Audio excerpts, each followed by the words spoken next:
رہا ہے، ان کی پاکیزگی کا ذکر قرآن نے کیا، جن کے بارے میں رسول پاک فرماتے ہیں اگر ان کے دامن سے وابستہ رہو گے کبھی گمراہ نہیں ہوگے، جن کے دامن سے وابستہ رہنے سے گمراہ نہیں ہوگا۔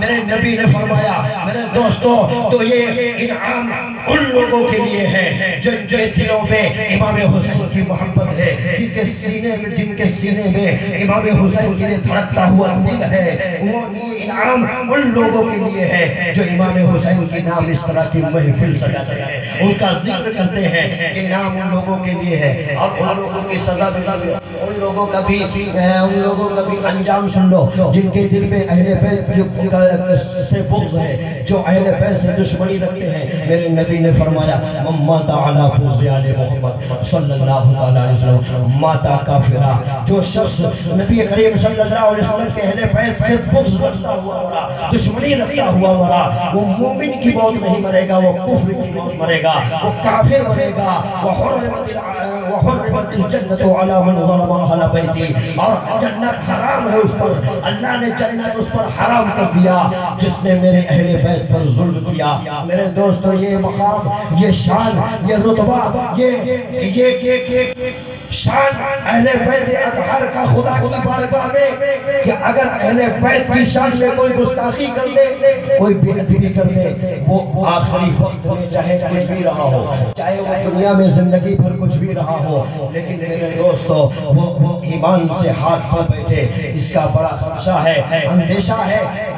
وہ اہل بیت اطہار کی وہ شان اللہ تبارک و تعالیٰ قرآن مجید میں ارشاد فرمایا کہ اے محبوب آپ کہہ دیجئے اپنے امتیوں سے، اپنے امت سے کہہ دیجئے، اپنے پاننے والوں سے کہہ دیجئے، چاہنے والوں سے کہہ دیجئے کہ ساری چیزوں کا بدلہ مجھے سے کچھ نہیں چاہیے، بس اتنی سی بات ہے کہ میرے اہل بیت سے محبت کرنا، میرے اہل بیت کی توقیر و تعظیم کرنا، میرے اہل بیت سے پیار کرنا، اور ان سے پیار کرو گے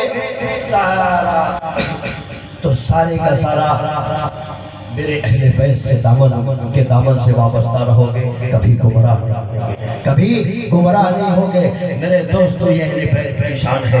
اور میں نے ایک دوسری آیت کریمہ تلاوت کی، وَاعْتَصِمُوا بِحَبْلِ اللَّهِ جَمِيعًا وَلَا تَفَرَّقُوا، وَاعْتَصِمُوا بِحَبْلِ اللَّهِ جَمِيعًا وَلَا تَفَرَّقُوا۔ اللہ رب العزت ارشاد فرماتا ہے اور سب مل کر اللہ کی رسی کو مضبوطی سے تھام لو، مضبوطی سے پکڑ لو، وَلَا تَفَرَّقُوا، اور آپس میں تفرقہ پیدا مت کرنا، آپس میں بٹنا نہیں، آپس میں جدا جدا مت ہونا، ایک ساتھ مل کر اللہ کی رسی کو مضبوطی سے پکڑے رہے۔ قرآن کہہ رہا ہے وَاعْتَصِمُوا بِحَبْلِ اللَّهِ، اللہ کی رسی کو مضبوطی سے تھامو، اللہ کی رسی کو مضبوطی سے تھامو، رسی کو حبل اللہ، اللہ کی رسی کو رسی، اللہ کی رسی کو مضبوطی سے تھام لو، وَلَا تَفَرَّقُوا، اور تفرقہ مت پیدا کرنا، بٹنا مت، جدا جدا نہ رہنا، بٹ کے نہ رہنا، ایک ساتھ مل کر کے اللہ کی رسی کو مضبوطی سے تھام لو۔ اب رسی ہے کیا؟ رسی کسے کہتے ہیں؟ رسی کسے کہتے ہیں؟ رسی کیا چیز ہے؟ اور رسی کی حقیقت کیا ہے؟ رسی کی قیمت کیا ہے؟ یہ ہم سب جانتے ہیں، ہم سب جانتے ہیں کہ نہیں؟ رسی کی اہمیت، رسی کی امپورٹنٹ، رسی کا مہتو، رسی کی قیمت ہم سب جانتے ہیں کہ نہیں؟ جانتے ہیں نا؟ اگر نہ جانتے ہو تو اس شخص سے پوچھو جو کنویں میں گرا ہو، جو کنویں میں گرا ہو، کنویں میں گرا ہو، اوپر نظر اٹھاتا ہے تو آسمان دکھائی دیتا ہے، نیچے اس کی موت، اب ایک رسی کا انتظار ہے۔ کاش ایک رسی ہوتی تو مجھے ہلاکت سے بچا لے جاتی، کاش ایک رسی ہوتی تو میری جان بچ جاتی۔ کوئی میں گرا ہوا انسان یہی سوچے گا ایک رسی کاش مل جائے، میری جان بچ جائے۔ کھائی میں گرا ہو، رسی کی ضرورت۔ اسی طرح سرحد پر حفاظت کرنے والے فوجیوں سے پوچھو، ایک پہاڑی سے دوسری پہاڑی تک جانا ہے تو رسی کی ضرورت۔ رسی کی ضرورت، اسی لیے فوجیوں کو جب ٹریننگ دی جاتی ہے نا تو وہ رسی رکھے رہتے ہیں، ہمیشہ ان کے ساتھ رسی رہتی ہے۔ اگر کوئی مسئلہ ہوا، اگر ضرورت پڑی اس گھاٹی سے اس گھاٹی کی طرف، تو ادھر سے رسی پھینکا، ادھر گیا، ادھر پھنس گیا اور پار ہو گیا۔ تو رسی کی ضرورت، تو رسی کا مہاتم بہت بڑا۔ اور مسیح پتا چلا جب ایک کنویں میں گرے ہوئے انسان سے ہم نے پوچھا کہ بھائی تجھے ابھی کس چیز کی ضرورت ہے، کس چیز کی ضرورت ہے؟ جب اس نے کہا کہ رسی کی ضرورت ہے، ایک رسی مل جاتی تو میری جان بچ جاتی، کاش ایک رسی مل جاتی تو مجھے ہلاکت سے بچا لیتی، کاش ایک رسی ہوتی تو مجھے موت سے بچا لیتی، تباہ ہونے سے بچا لیتی۔ تو ہم نے جب پوچھا، جب کنویں میں گرا ہوا انسان نے بتایا تو پتا چلا کہ رسی نام ہے ہلاکت سے بچانے والی چیز، رسی نام ہے کامیابی کی طرف لے جانے والی چیز، رسی نام ہے موت سے بچانے والی چیز، رسی نام ہے تباہی سے بچانے والی چیز کا، رسی نام ہے پریشانی سے نکالنے والی چیز کا۔ پتا چلا بہت بڑا مہاتم ہے، بڑا بڑی قیمت ہے اس رسی کی۔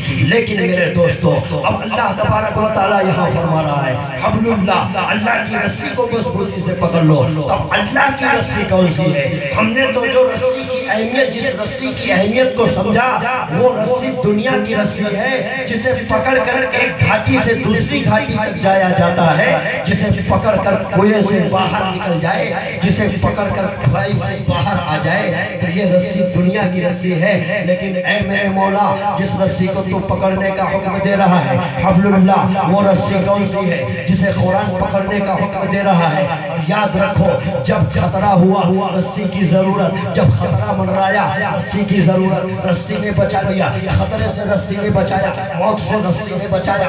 تو جب رسی نے بچایا تو ہمیں یہ بھی اندازہ ہو گیا کہ جب اللہ تبارک و تعالیٰ رسی کو پکڑنے کا حکم دے رہا ہے، رسی کو پکڑنے کا حکم دے رہا ہے، تو پتا چل رہا ہے کہ خطرہ ہے، خطرہ ہے، ہماری زندگی میں خطرہ ہے، دنیا میں خطرہ ہے، دنیا میں خطرہ ہے، خطرہ ہے، ہلاکت ہے، نجات چاہیے، کامیابی چاہیے، پریشانی سے بچنا ہے۔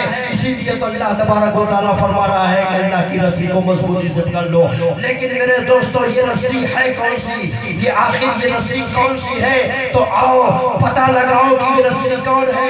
تو آؤ نبی کریم کی لخت جگر سے پوچھو، امام حسین کے نور نظر، غوث اعظم کے جد عزیز، امام اعظم کے استاد کریم حضرت سیدنا جعفر صادق فرماتے ہیں نحن حبل اللہ الذی قال فیہ اللہ، اے لوگو، جس رسی کو مضبوطی سے پکڑنے کا حکم اللہ تبارک و تعالیٰ دے رہا ہے، وہ ہم اہل بیت ہیں، وہ رسول کا خاندان ہے، وہ رسول کا گھرانہ۔ اللہ کی رسی سے مراد رسول کا خاندان ہے، اہل بیت اطہار ہے، امام علی مقام ہے، امام حسن مجتبیٰ ہے، امام شہید کربلا ہے۔ اس لیے میرے دوستو، اللہ کی رسی کو مضبوطی سے پکڑو، رسی کو مضبوطی سے پکڑو، پکڑنے کا حکم ہے، اور رسی سے مراد اہل بیت اطہار ہے۔ پتا چلا کہ اللہ کی رسی سے مراد اہل بیت۔ اس لیے مسلمانوں علی مرتضیٰ کا دامن تھام لو، کیونکہ یہ اللہ کی رسی ہے۔ حسن مجتبیٰ کا دامن تھام لو، یہ اللہ کی رسی ہے۔ حسین شہید کربلا کا دامن تھام لو، یہ اللہ کی رسی ہے۔ امام زین العابدین کا دامن تھام لو، یہ اللہ کی رسی ہے۔ امام محمد باقر کا دامن تھام لو، یہ اللہ کی رسی ہے۔ امام موسیٰ کاظم کا دامن تھام لو، یہ اللہ کی رسی ہے۔ امام جعفر صادق کا دامن تھام لو، یہ اللہ کی رسی ہے۔ امام علی رضا نجی کا دامن تھام لو، اللہ کی رسی ہے۔ امام رضا کا دامن تھام لو، یہ اللہ کی رسی ہے۔ امام حسن عسکری کا دامن تھام لو، یہ اللہ کی رسی ہے۔ غوث اعظم کا دامن تھام لو، اللہ کی رسی ہے۔ غریب نواز کا دامن تھام لو، اللہ کی رسی ہے۔ مخدوم سمنانی کا دامن تھام لو، اللہ کی رسی ہے۔ مخدوم سمنانی کا دامن تھام لو، اللہ کی رسی ہے۔ کلیمی شاہ رحمت اللہ علیہ کا دامن تھام لو، اللہ کی رسی ہے۔ ارے بابا مستان کا دامن تھام لو، یہ اللہ کی رسی ہے۔ یہ اللہ کی رسی ہے، اہل بیت اطہار اللہ کی رسی ہے میرے دوستو۔ اس لیے پتہ چلا، لیکن اب ایک بات اور ہے، میرے نبی نے ایک جگہ ارشاد فرمایا تھا انا تارکن فیکم الثقلین، انا تارکن فیکم الثقلین، اے لوگوں میں تمہارے بیچ دو چیزیں چھوڑ کر جا رہا ہوں، اے لوگوں میں تمہارے بیچ دو چیزیں چھوڑ کر جا رہا ہوں، اولها کتاب اللہ، ان میں سے پہلی چیز کتاب اللہ ہے یعنی قرآن ہے، اور دوسری چیز اہل بیتی، اور دوسری چیز میری اہل بیت ہے میرے دوستوں۔ تو جو ایک روایت میں، جہاں ایک روایت میں حبل اللہ، اللہ کی رسی سے مراد اہل بیت ہے، وہی دوسری روایت میں ملتی ہے کہ اللہ کی رسی سے مراد قرآن ہے، قرآن ہے، اللہ کی رسی سے مراد قرآن ہے۔ پتہ چلا کہ حبل اللہ سے مراد قرآن اور اہل بیت دونوں ہیں، اور میرے نبی نے صاف کر دیا کہ میں تمہارے بیچ دو چیزیں چھوڑ کر جا رہا ہوں، ایک قرآن اور دوسری چیز اہل بیت، اور جو دونوں کو پکڑے رہے گا، جو ان دونوں کے دامن سے وابستہ رہے گا، کبھی گمراہ نہیں ہوگا۔ میرے دوستو یاد رکھو، قرآن اور اہل بیت کبھی جدا نہیں ہو سکتے، یہ بھی سچ ہے، یہ بھی فیکٹ ہے کہ قرآن اور اہل بیت کبھی جدا نہیں ہو سکتے۔ اگر کوئی میدان، اگر کوئی عقل کا ٹوبر، اگر کوئی بے وقوفی کرے اور قرآن سے اہل بیت کے ذکر کو نکال دے، قرآن سے اہل بیت کے